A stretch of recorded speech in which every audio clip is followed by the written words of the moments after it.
Thanks for tuning in to another episode of the Battery Podcast from Siemens Digital Industries. For this one, we are handing it off to Christine Brunner for an interview from Hannover Messe 2024 with our customer Morrow Batteries out of Norway and experts from Siemens. Let's get right into it and listen to how Morrow is working to bring green and competitive batteries to Europe. Woohoo! Hi, great you're here from Andreas, Lars, and Bernd. Great you're joining us here. So let's take the seat on the sofa of wisdom. Wow, Norway. Yes. Pavilion 12. This is your base at Hannover Messe Fairground. How is that? Very good. And coming here to Hall 9, huh? Exciting. And this is a huge, very interesting, advanced booth, I must say. Yeah. Lars, we call it the eye of the storm in Hall 9. This is where the magic happens. That's our fair booth of Siemens. Doing a quick introduction round that everybody knows the who's who. We got Johnny Bråthen. He's the head of digital industries for Siemens in Norway. We got Andreas Maier. He's the COO of Morrow Batteries. We got Lars Christian Bacher, the CEO of Morrow Batteries. And we got Bernd Mangler. He's the Vice President Solutions at Siemens. So, yeah, there is the fan crowd. Look at that. Is that Pavilion 12, the Norwegian delegation? Woohoo! All right. Wonderful. So you got a big fan crowd here, I can tell. Yeah. So we got 19 minutes left. Let's get into the topics here. I mean, which role do you see batteries playing in the climate crisis? Lars, you want to start on that? Yeah. I think every one of us, see electric cars on the streets, huh? And you see it in media. And that's very sort of obvious to everybody and tangible in many ways.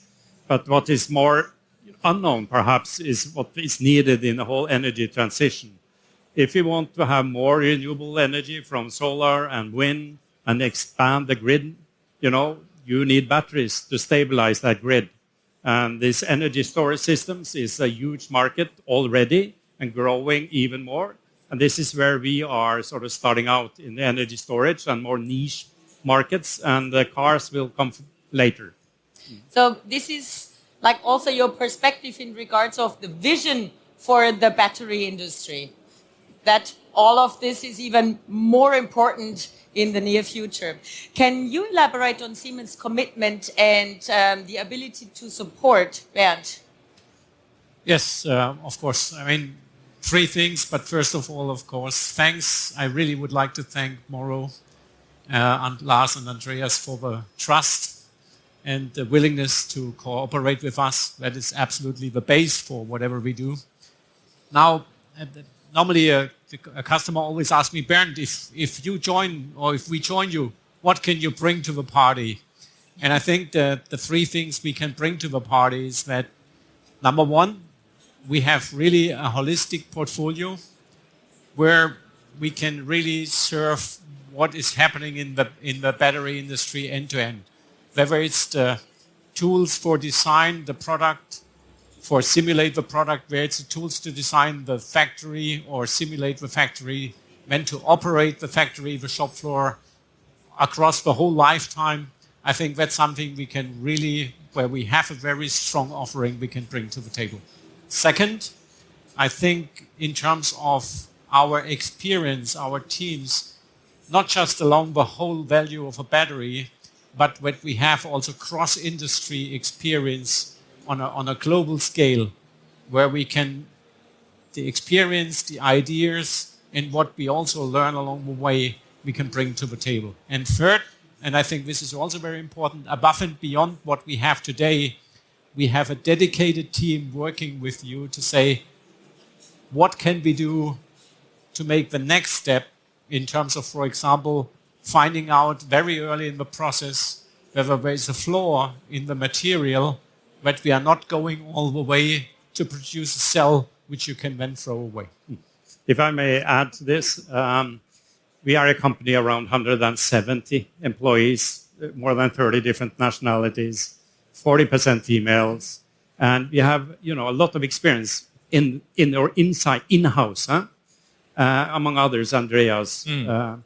But what we are dependent on is actually to have someone bringing that outside in view. You have excellent technical experience and capabilities and history, and you have a tentacle in many ways in all kind of countries and businesses. And what you bring to us is that you push us and you challenge us. And that is exactly what we need as a company, what we need as an industry, but also what we need to see more of if we are going to solve the energy transition and the climate change challenge. Mm-hmm. I mean, what I just learned is that Norway has the highest density of e-cars all over Europe. So you're the front runner in regards of really becoming electric. Can you explain Norway's path to a sustainable battery leadership then? Just because of this, that you started early in Norway? No, I think there are some key elements to this, and the most obvious one is, 99% of the electricity in Norway is from hydropower. So it's as green as it gets. That's the obvious one. But I think there is so many other advantages that we are having because we have what we call a battery coast, because we are situated at the coastline, southern part of Norway, where you have many companies with a long history in different elements of what you need to see in a battery value chain. Then again, Norway, as Germany and many other countries, we have excellent engineers, excellent skilled workers, and we are good at what is difficult, good at solving what is difficult. And battery cell manufacturing is difficult. But I think that's one of the reasons why we want to do it. I think it was Kennedy that said we're not going to the moon because it's easy, but because it's difficult. That's the same for us. We're doing this because it's difficult. So you love the challenges. That we do. And you got the right operations officer to join you in there. So what are the current facts, Andreas, and future plans for Morrow battery production? Yes, sure. I like to talk about that. At the moment, we are commissioning our first gigafactory. It has a production capacity of 1 gigawatt hours. And for people to imagine, 1 gigawatt hours production capacity is enough to produce batteries for about 15,000 cars. So it's not that much. Yeah. And if you imagine that the global capacity at the moment is about 1,000 gigawatt hours, and it's to scale to 3,800 gigawatt hours or 3.8 terawatt hours until 2030. So there is a big growth opportunity in that. And equally, our ambitions to grow, we plan to scale at the moment to a total of 43 gigawatt hours from the one we have already installed. So it's like a 40 times growth. It's quite a journey ahead for us. But as Lars Christian said, we like challenges, and we take on that challenge to further grow our operations in the 5 to 10 years to come. So let's deep dive into your challenges. What about your global competitors? Yes, there is always the big question for the players in Europe. How can you be competitive? Mm-hmm. Because the main production capacity to date is in China and also in Asia overall. And how can European companies be cost competitive with Chinese companies? And I think it's important to notice that we will not be able to compete against, but we will be able to compete alongside for two reasons. Number one, the market offers huge growth opportunities, and to be then secondly competitive in that market at the production location in Europe is that we need to produce at high OEE, at high yield, and aim for a very high degree of automation. And I guess that's why we are here at this location, because, at least at this booth, there is a foundation to operate at the high automation level. Definitely, we know what we are doing. We've done our homework in that field for 176 years at Siemens. Frank, let me come to you talking about Siemens. How do we enable Morrow to meet all these challenges and the KPIs they have set themselves with their challenges? Yeah, so first we have the possibility to simulate the battery cell itself. But not only that, we can also simulate the production and plan everything up front, try to optimize everything and do it the right way the first time. So that's the simulation part. And then we go into this partner setup where we also can support the local OEMs, for instance, in Korea, Japan. So we have had this setup where Andreas have contact with our Tino Hildebrandt, who has my position in Korea.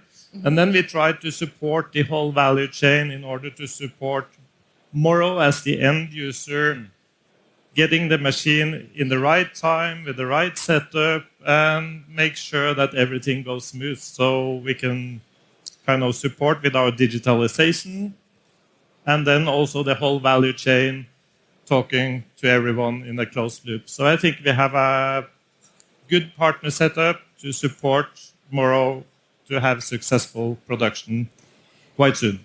When you talk about that, it sounds like as if this is just a checklist you're doing and you push the button and you got the recipe how to work and deliver solutions. How long does this partnership between Morrow and Siemens already exist? How long have you been talking and working together? I think we started in 2020. From the very beginning. I think we started already then. So it takes some time to...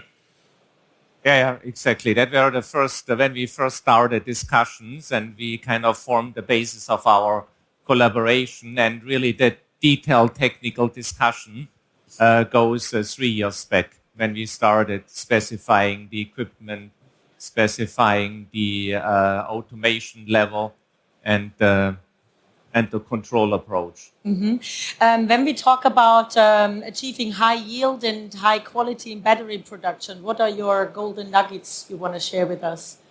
Yes, I mean, that's the big question in the industry. How do you achieve high yield and higher OEE? I mean, battery production as a whole, as Lars Christian said before, I mean, it's difficult because you have to master 3 different kind of processes. You start with a chemical process when you mix the slurry, powders and solvents together. Then you get into a mechanical assembly of the battery cell. And finally, you do an electrical activation of the battery to make it functional. And key in that process is, of course, on the one hand, mastering your processes. And that requires experience, I would say, as a very important foundation. And secondly, is that you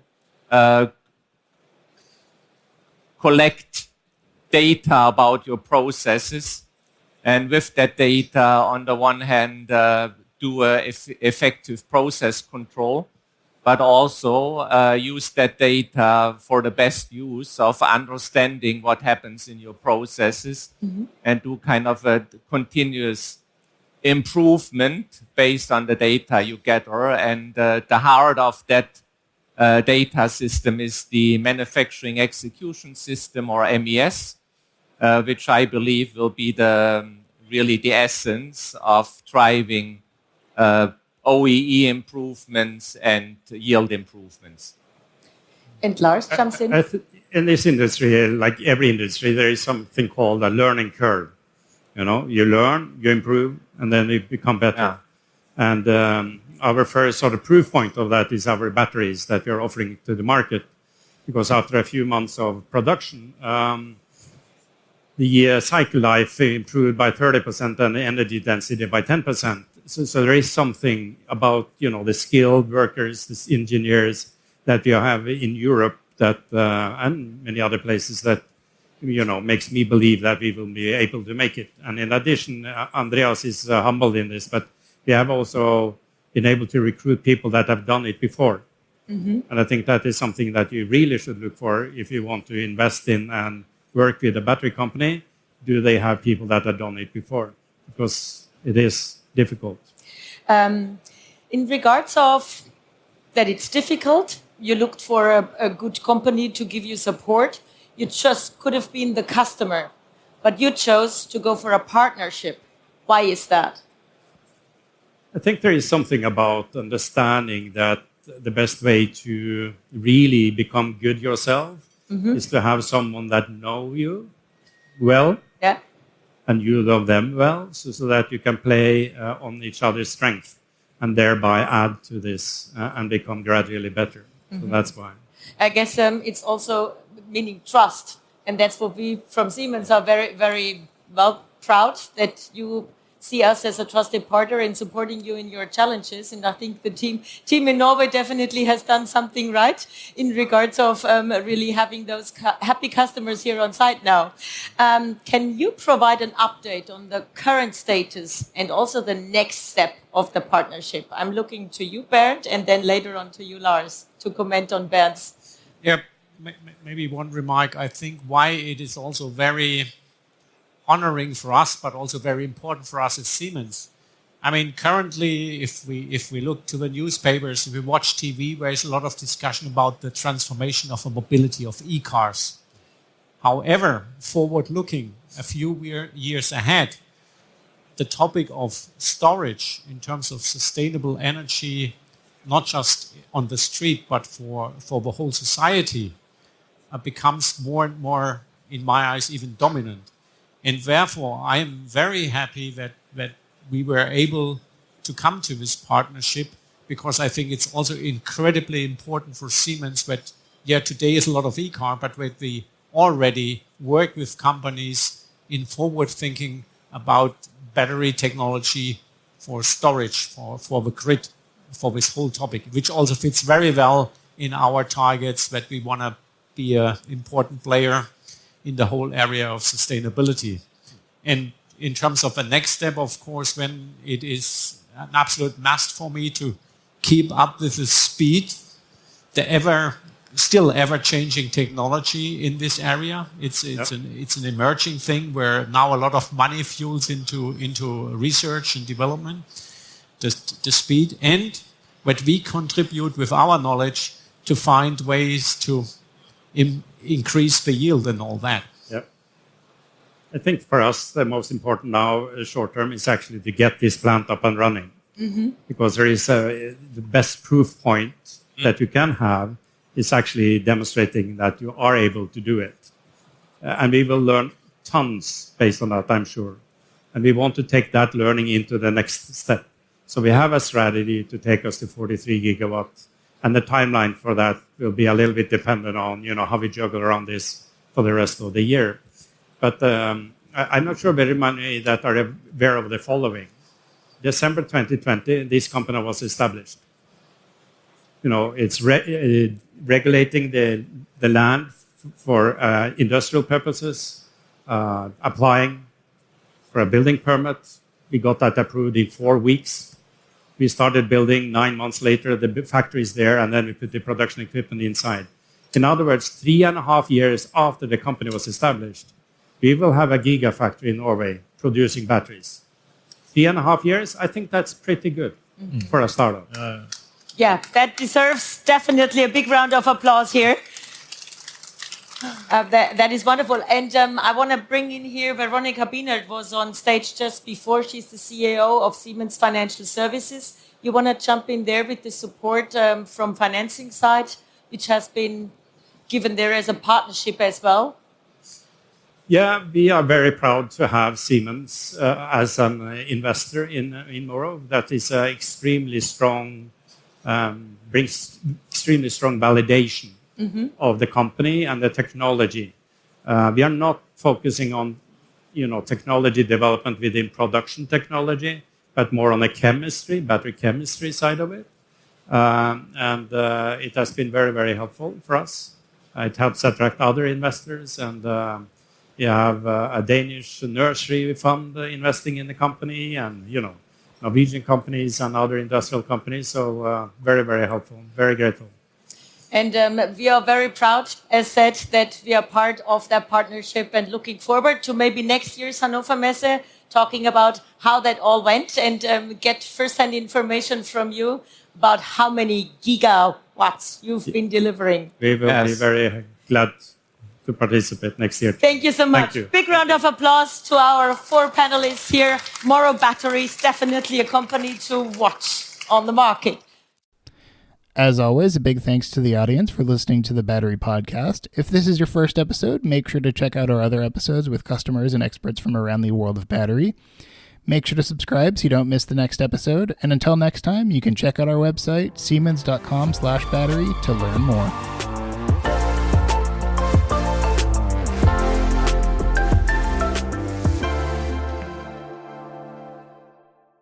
This podcast contains the personal views and opinions of the speakers. It is important to note that these opinions are solely those of the speakers and do not reflect the views or positions of Siemens, its management, its employees, or any entities the speakers may be affiliated with.